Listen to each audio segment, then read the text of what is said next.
stars of the Maker movement. What they're doing here is incredible. So I'm really glad to be here and see it firsthand. So let's start here. So I want to give you a little bit of a broad understanding of the Maker movement and some of how we got here. And if there was a shrine for the Maker movement, we would have this device in there. It is the first Apple computer. It is made of wood. It is crude. It is pieced together with found parts from other computers. But it's where these two guys got started. Sorry. And, we know what it took, and we know how long it took for them to get to, say, the Macintosh and the iPhone and the iPad. But it started here. It started with what I call the enthusiasm of a couple people working together to figure out what this technology was about and who wanted it and how to develop it. Makers are enthusiasts. They love what they do. And I think that's what we initially saw, or what I saw in makers, that it was a way to, that people got together as hobbyists, as tinkerers, and began to form communities, both locally and virtually, to share what they do. But to some degree, I think what happened with making is that we began to understand that we could hack the physical world in ways that we thought of hacking the software world. That it was more malleable, it was changeable, we could modify and customize it. And there was something different about using our hands, connecting things together. So it almost starts here with this sort of blinky light. Making a blinky light is kind of the gateway drug for making. At its heart, it's sharing projects. It's developing things like open source software that you can share and describe with other people and get their feedback and learn from them. But making, I think it has this quality that makes it an adventure. It's something fun to do. We don't know how it's going to turn out. We don't know if we will be successful. And I think that quality of making as an adventure is what attracts so many people to it. I don't know if I can do this. Let me try.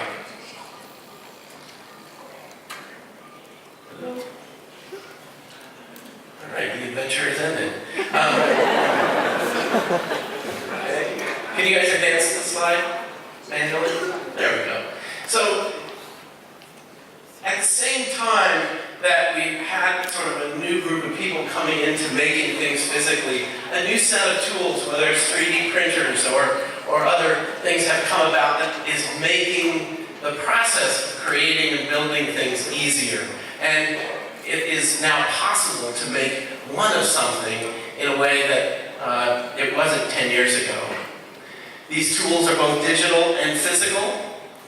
And this is a desk of a university student at Georgia Tech. And you see just sort of a mix of even hand tools and things present for them.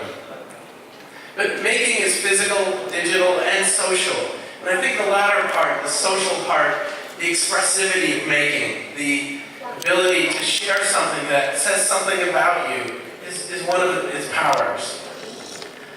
I started making in 2005 as a magazine that almost harkened back to older magazines of the 20th century, like Popular Mechanics and Popular Science. And at its heart would be projects, such as this one was one of my favorites, a kite aerial photography project. How do you put a camera and hang it up send it up in the air to take pictures of the ground? But what I wanted to do in the magazine was to share the descriptions of how to do something, procedures, so that we could all learn how to do these things. And most of them, I think we wanted to pick projects that were cool and fun, such as this Globite. But this was the heart and soul, I think, of what we started. It was to share the details. How do you do this? How do you connect electroluminescent wire and power it and make it work? So that anybody could do this, not just a few people. We didn't want to find just a few good makers. We wanted lots of people making things. And our basic idea was, if you enjoy making, you'll do more of it. And that's how we thought we'd invite more people to participate. In 2006, we started our first Maker Faire in the Bay Area, in San Mateo. And I had no idea what would turn out. I certainly didn't expect to come to Maker Faire in Shenzhen when I launched that. But the idea was really to bring together the makers and share what they do, the crazy things they do, like these electric muffins. And here's a short video from a what Maker Faire is. So you really have to come and experience it. It's much bigger and bolder and beautiful than you can imagine. Maker Faire is a newfangled county fair, so it's rockets and robots, and it's a fair for the people and for our time.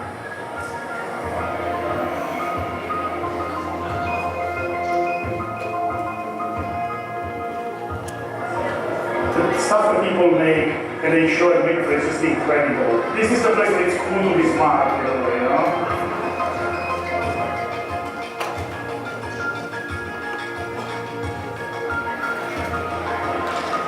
Maker Faire is this huge tapestry of creativity. I love just wandering around and looking at all the different things.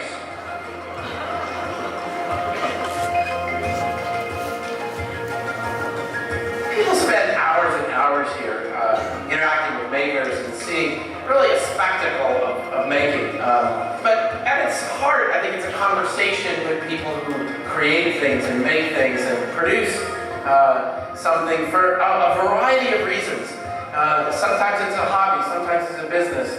But they're here sharing what they do, and it's just a wonderful, incredible event that I think makes you see that this is sort of the best side of human beings. Some idea of Maker Faire. Last year we had 100 Maker Fairs around the world, and it was largely driven by events like Maker Faire Shenzhen, where we've allowed people to organize Maker Fairs in their own community. We organize a couple of them, New York and the Bay Area, but these self-organized fairs have really taken off, and I think over time, this year I think we'll have 150. And you can kind of see there's almost a 500,000 people coming to Maker Fairs around the world, and the growth is often in the smaller fairs. This is sort of geographic representation of them. And, we have, when I go around and see them, there we go. So, Maker Faire UK in Newcastle, went to there last year, and I saw this sock knitting robot. And it's kind of there's robots, and there's knitting, and then someone decides to mash them up together and create a robot that sits there and knits socks.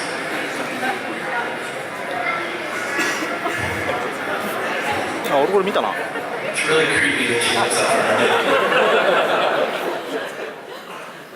But a lot of what I look for at Maker Faire is just the faces of children engaged in something. Perhaps they have not had an experience like this before. Seeing the beauty and of various kinds of productions from 3D printers. Seeing people that are building exoskeletons with 3D printers.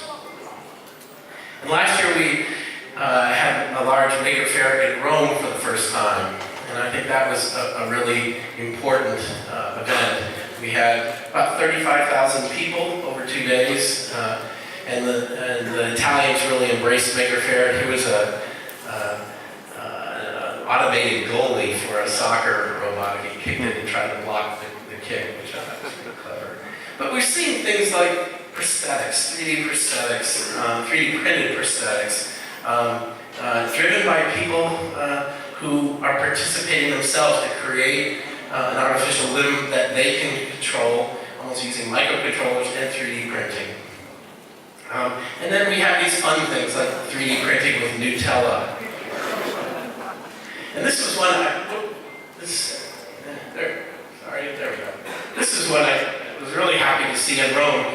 They were creating, using marble dust and resin to create a new kind of material for 3D printing. It's still experimental, but marble dust is a byproduct of cutting marble, and to blend it with resin, you can have some of the properties of it, a harder, shinier surface than just plastic.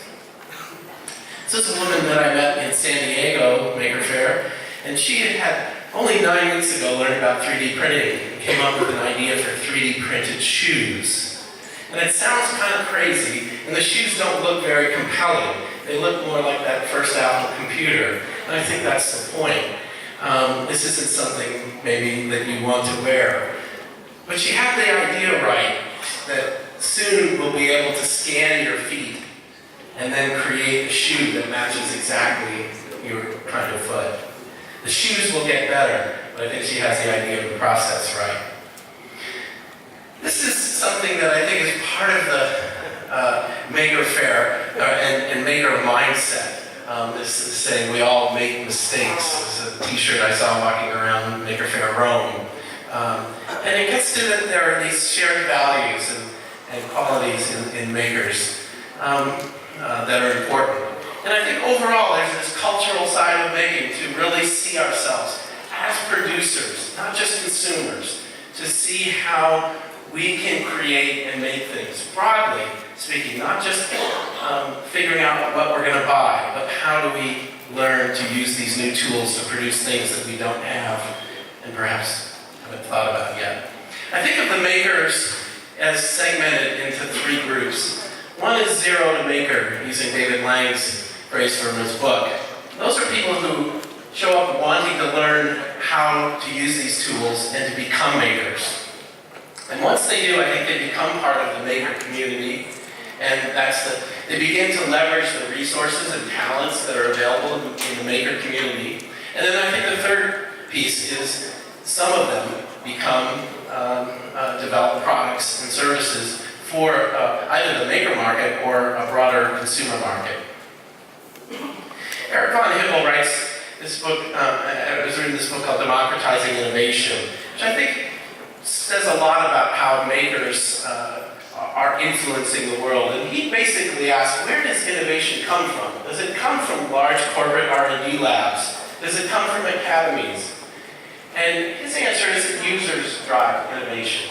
And if we look at just the development of the 3D printer out of the make community, people like Reed Pettis and the folks that started at a makerspace in Brooklyn, we see that what drove them was a desire to build a 3D printer that they could use for themselves, and then eventually that others could use more easily than the existing designs. And so those improvements drive innovation. And I think we're seeing this, that this idea of, as we begin to get involved and immerse ourselves in making, we begin to notice where we can make improvements, where we can apply ourselves and our knowledge to make things better.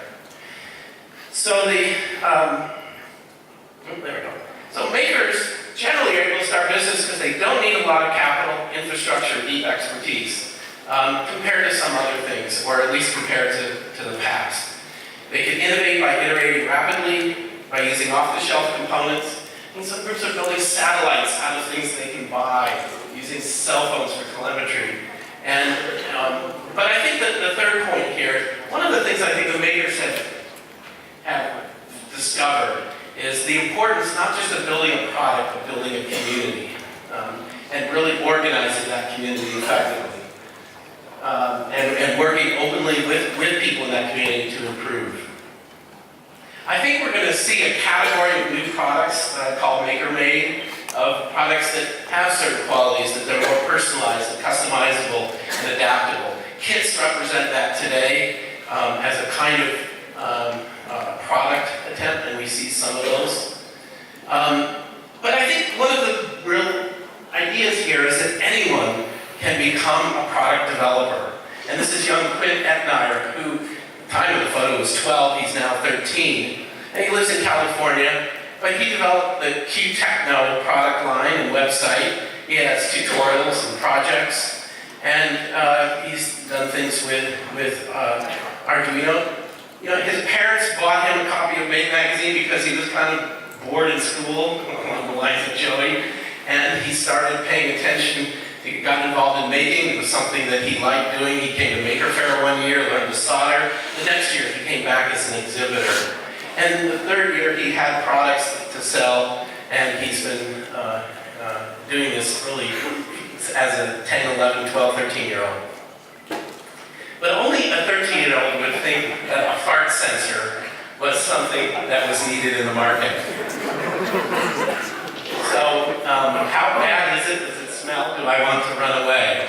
So, those are the ideas that come out when you have 13-year-olds developing products. And Quinn has done well at Maker Faire. He went to Maker Faire Rome, where he met the mayor, and we got to see the Pope. And, you know, it's not bad for a 13-year-old. So again, I think some of this is technology's becoming cheaper, collaboration with the community, and the new range of digital fabrication tools have all been part of what we see happening here.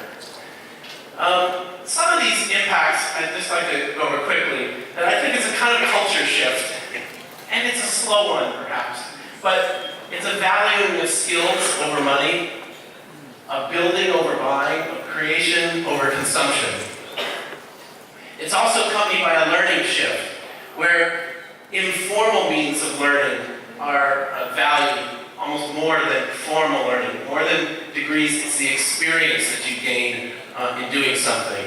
Collaboration, working together as a team, is valued over competing one-on-one.